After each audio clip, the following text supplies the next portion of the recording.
Assalamualaikum warahmatullahi wabarakatuh.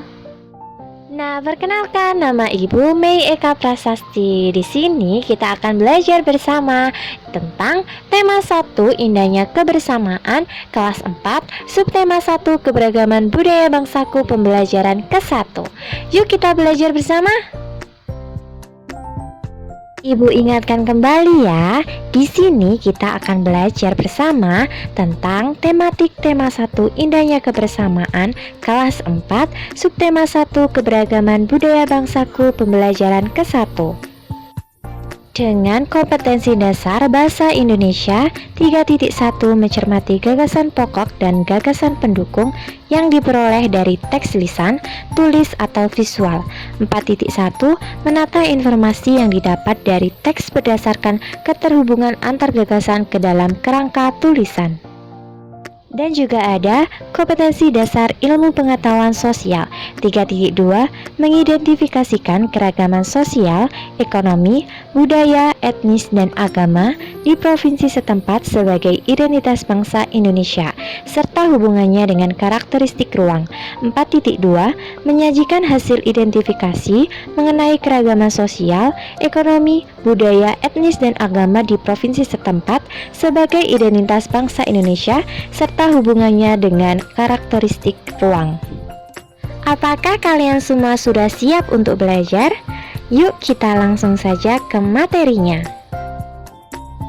Tahukah kamu bahwa Indonesia terdiri atas banyak pulau, suku bangsa, tarian, rumah adat, serta agama? Ayo, kita cari tahu lebih banyak tentang keberagaman itu. Nah, di sini kita akan belajar tentang keberagaman yang ada di Indonesia. Indonesia itu memiliki dan kaya akan keberagaman, seperti suku bangsa yang banyak, pulau-pulau yang banyak sekali, dan yang lainnya. Indonesia terdiri atas berbagai macam suku bangsa dan budaya, namun tetap dalam satu wadah Negara Kesatuan Republik Indonesia atau NKRI.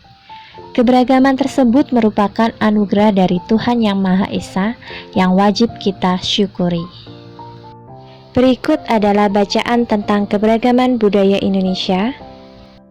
Bacalah teks berikut dalam hati atau kalian bisa mendengarkan dan menyimak penjelasan dari Ibu Guru. Paragraf pertama, pawai budaya. Pawai budaya sangat menarik bagi warga Kampung Babakan. Pawai ini selalu menampilkan keragaman budaya Indonesia. Udin dan teman-teman tidak pernah bosan menanti rombongan pawai lewat. Tahun ini mereka datang ke alun-alun untuk melihat pawai tersebut. Kakek Udin pun terlihat sabar menanti.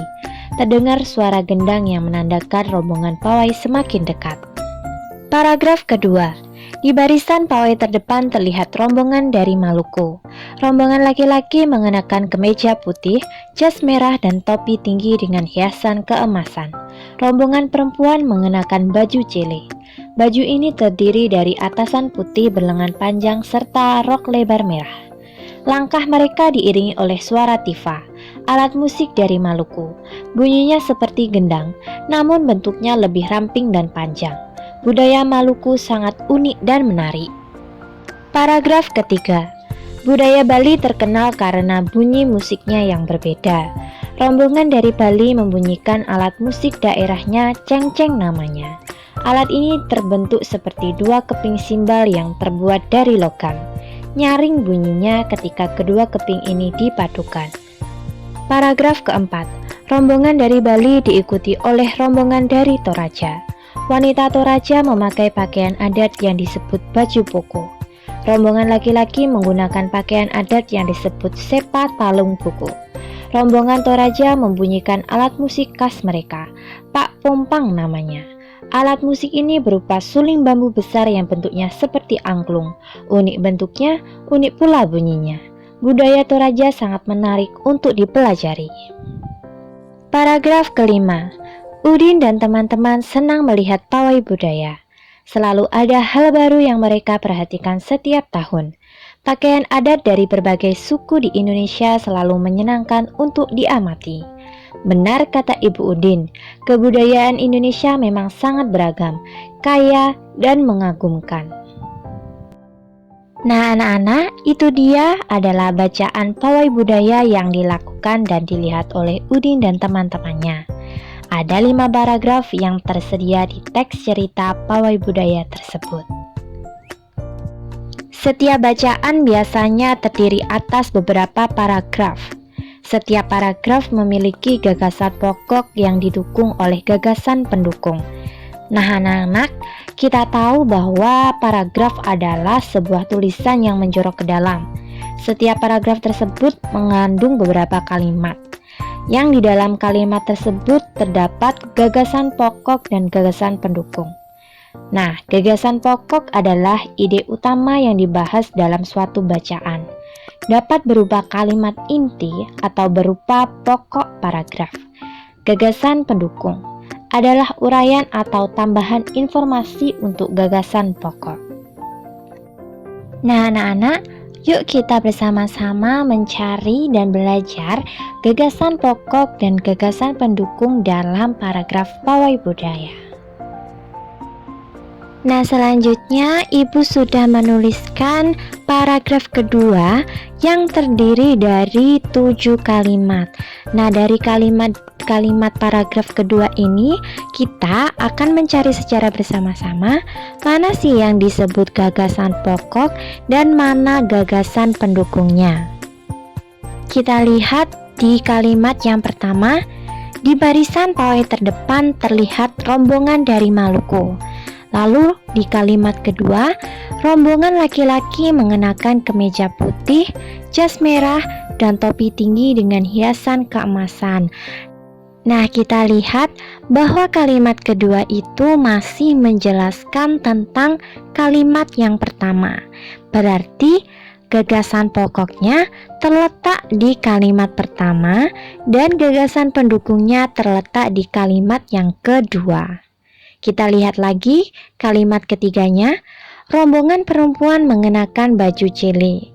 Yang keempat, baju ini terdiri dari atasan putih berlengan panjang serta rok lebar merah. Kalimat kelima, langkah mereka diiringi oleh suara tifa, alat musik dari Maluku. Kalimat keenam bunyinya seperti gendang, namun bentuknya lebih ramping dan panjang. Kalimat ketujuh, budaya Maluku sangat unik dan menarik. Nah, di sini kita tahu bahwa kalimat ketiga, keempat, kelima, dan keenam dan ketujuh itu adalah sebuah gagasan pendukung. Nah, sekarang kita lihat juga di paragraf ketiga. Paragraf ketiga ini terdiri dari 4 kalimat. Nah, kalimat ini kita akan juga mencari gagasan pokok dan gagasan pendukungnya agar kalian paham.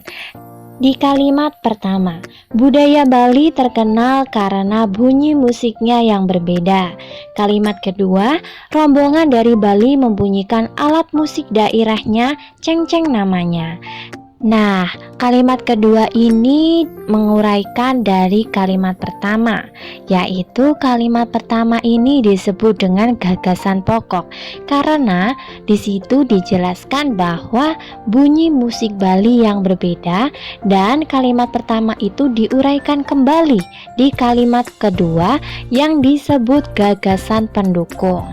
Dan kalimat ketiga dan keempat pun juga menjelaskan dan menguraikan dari kalimat sebelumnya.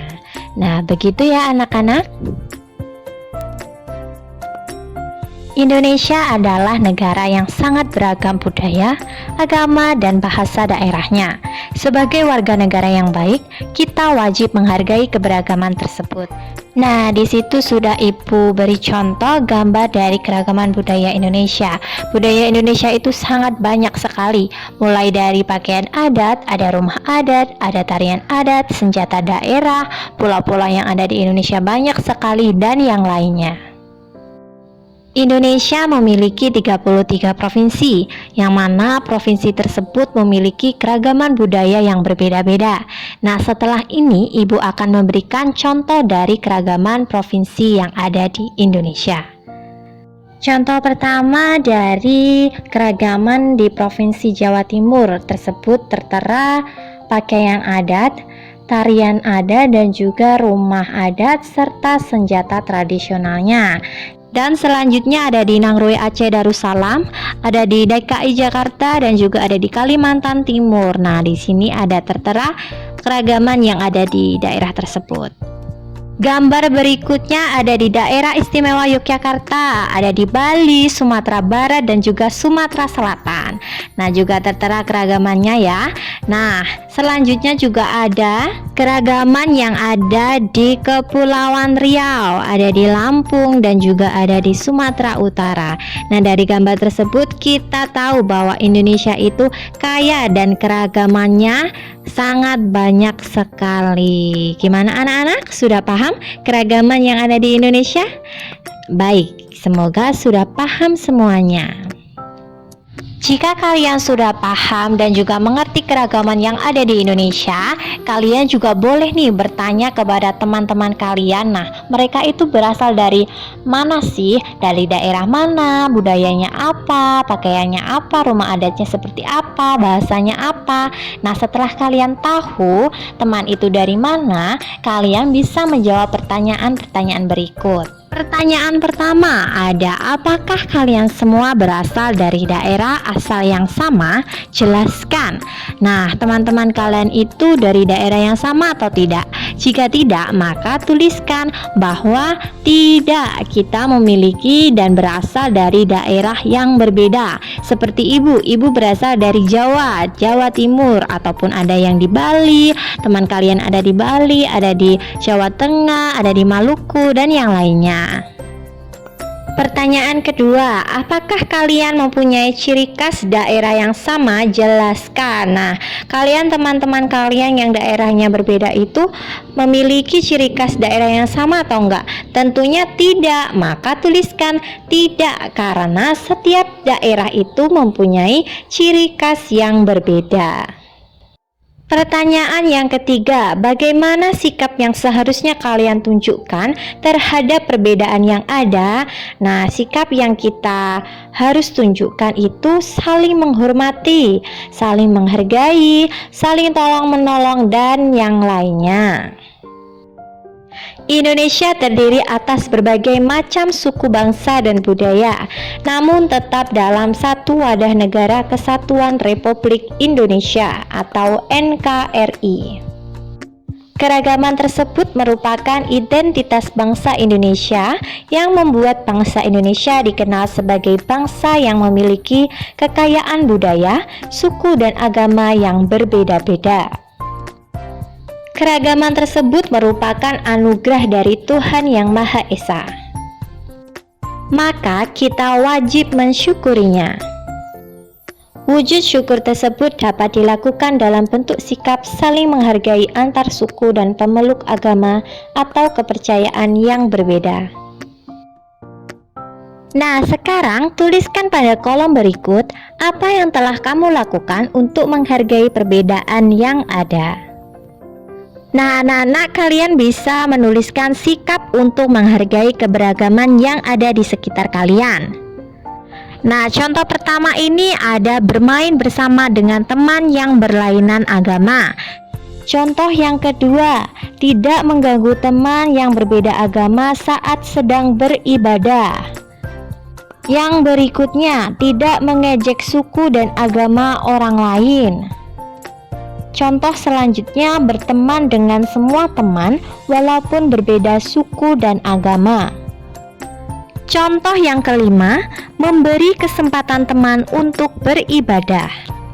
Nah, anak-anak juga bisa mencari contoh yang lainnya, sikap untuk menghargai keberagaman yang ada. Selanjutnya, kamu juga bisa menuliskan contoh-contoh sikap yang tidak menghargai keberagaman yang kamu ketahui. Sikap tidak menghargai keberagaman ini tidak boleh dicontoh ya anak-anak. Nah, contohnya itu yang pertama, bermain hanya dengan teman yang satu suku bangsa. Nah, ini tidak boleh dicontoh. Nah, yang kedua ada mengejek agama dan suku orang lain. Selanjutnya, hanya berteman dengan teman yang sama agamanya. Nah, nanti kalau ada teman yang agamanya nggak sama, tidak mau berteman. Nah, itu tidak boleh dicontoh ya anak-anak. Yang keempat, ada tidak memberi kesempatan teman untuk beribadah. Yang kelima, mengganggu teman yang sedang beribadah. Nah, sikap tidak menghargai keberagaman itu tidak boleh dicontoh ya anak-anak. Sebagai anak Indonesia, aku merasa bangga terhadap keberagaman yang ada. Menghargai perbedaan merupakan wujud dari semangat persatuan dan kesatuan. Jadi anak-anak, kita harus bangga menjadi warga negara Indonesia yang memiliki dan kaya akan keberagaman budaya. Materi hari ini sudah selesai dan terima kasih sudah mau belajar bersama Bu Mei.